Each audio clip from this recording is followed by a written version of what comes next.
Like and subscribe. Maybe donate to the Ramen with the link in description.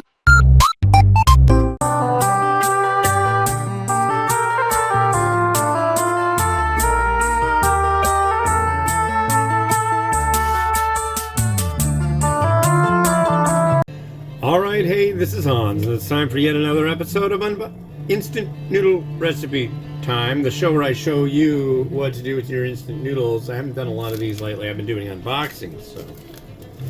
Today we've got one that came out of one of those boxes from James from Lakeside, California. Thanks a lot, man. This guy sends me a lot of noodles. This is by a company called Vedan. You may notice it's spelled V-E-D-A-N, but it's pronounced Vedan. Learned that in Taiwan. This is Weiwei A-Class Spicy Beef. Yeah, artificial spicy beef. So, lettuce. Here we go. So, what an odd day. I don't know. Very strange day. A reflective and somber day. So, this morning I got up at like 5:45 and grabbed my phone and did the live stream of my good friend Jamie Burridge's funeral. Watched that. There was one part that I gotta say I think he would have absolutely loved because it was kind of really very surreal. So his casket's right there and the whole stream, and I can see his family there, and they do a slideshow, and then they do a bit of music with the slideshow. We played some Van Morrison, he was into that, and Joni Mitchell. And then all of a sudden, they're playing, what is it? Purple Haze. You know, Jimi Hendrix. So it's just, to me, it was just like one of the strangest things. I don't know, but it was like, hey, you know, if you're gonna have Jimi Hendrix playing at your funeral, that's cool. It makes me kind of think, like, if there's some form of send-off for me, I don't know. I don't even like to think of it. I don't want to die. Not to say my friend did either. But I think I would like some music played. But probably not something like so traditional. And Jamie wasn't very a real traditional kind of dude. But he was a damn good guy, and I certainly do miss him. But anyways, this one, 450 mils of water, and it is a true instant. You just kind of like a cup noodle, but you keep it in boiling water like this for 3 minutes. I mean, honestly, already it seems pretty much done. Come. And yeah, today is Monday, March 3rd, 2025, if you were wondering. Yeah. And in honor of my friend, I decided I'd do something I haven't done in a while, mainly because I've been like experiencing a lot of like hip pain and stuff, but I really didn't experience that today, so that was cool. He always wanted to come and visit the majestic brothel tunnels, and the town over that way is called Bothell, right? Like bot hell, Bothell. And he'd always ask me, "Are you know by the Bothell tunnels or brothel tunnels?" I'm like, "Not yet." Yeah, I would get there like, "I'm in the brothel tunnels right now. Magnificent, you know." But yeah, so I walked over to the place that I've always called the colorful tunnel because it's all painted and it has little things on the walls that say things like holler and yell because it echoes in there. But forevermore it shall be known henceforth as the Brothel Tunnel. Yep. There you go. We've got two tunnels here. They're basically just underpasses. And actually, the trail that I walk on is considered a rail trail. So there used to be trains. There used to be train tracks. And then they got rid of the tracks. They paved it all. It's really nice. And it went all around Lake Washington here in Washington State. It's like a 35 miles if you walked it all the way around. And it's a big loop. I've gone as far as I can figure out how to go towards Bothell. I know there's a way to hop off of it and get back on it and get into like Woodinville and get all the way to Bellevue. And I've gone the opposite direction and gotten pretty deep into Seattle, like into the University District. But then I had to get rescued because it was like I started early and like went really far, and then I got to this spot. I mean, I could have turned around and walked back, but I got so deep in there, and it was like you had to cross the street, and it was really busy, and I don't see very well, so it just wasn't worth getting squished. Let me tell you that much.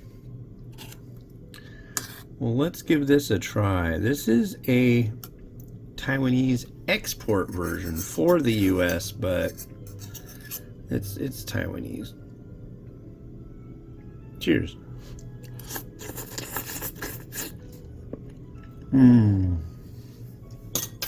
That brings me back.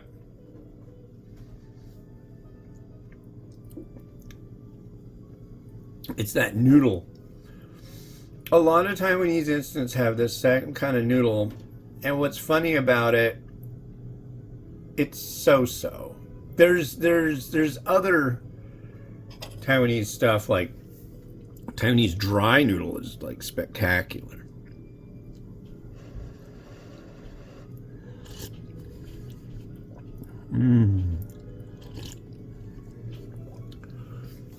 That's good. It's got a little bit of heat. It's not like too strong. The noodle is as it should. I mean, I'm not going to say it's like the best noodle in the world, but I don't know how you could pair this with a different noodle. I think it really requires having this kind of noodle. But I remember when I went to Taiwan,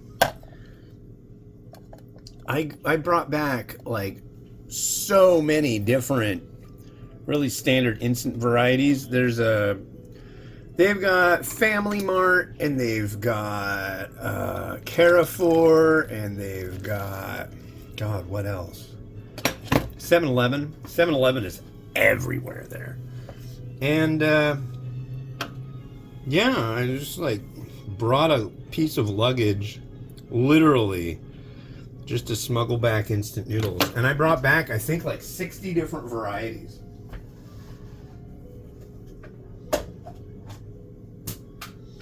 That was 2017 and 2016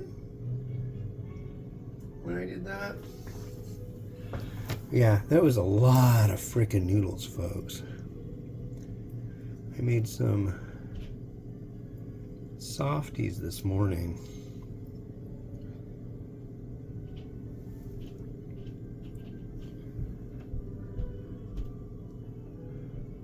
There we go.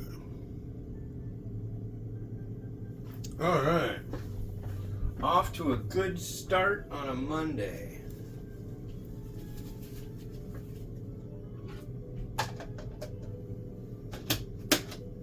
That egg looks rather happy, does it not? Okay, so yeah, add some scallion.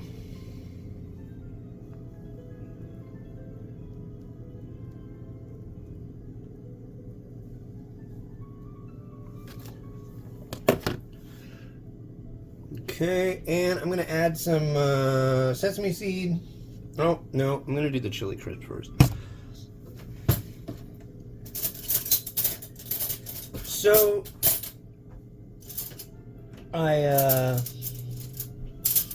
I received from my dear departed friend this spoon.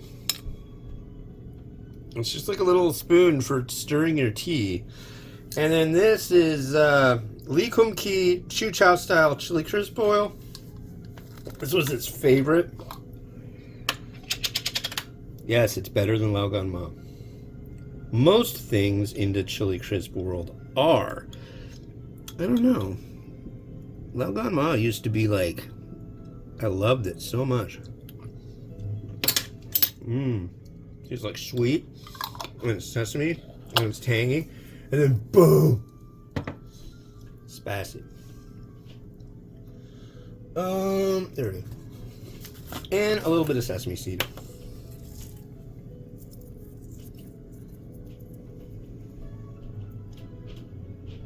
All right. Well, that's the first one. I got 2 more to do for today. And I gotta start getting my big top 10s going. It's getting that time of year already. It's like just started March. Nuts.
Well, thank you very much for watching. The next one I've got is another one that my buddy James from Lakeside, California sent. This is Yuni Yi Mian. Yuni Yi Mian. From China, and this is their spicy Dan Dan dry noodle. I think in my post I put this as its United States because everything on here is specifically just for export to the US. It's made in China though. But that'll be on the next episode of It's Noodle Recipe Time. This has been Hans the Ramen Raider wishing you enjoyment of your noodles each and every day. Help control the pet populations, pet your cat, dog, spade, noodle. Yeah, have a good one. Bye-bye.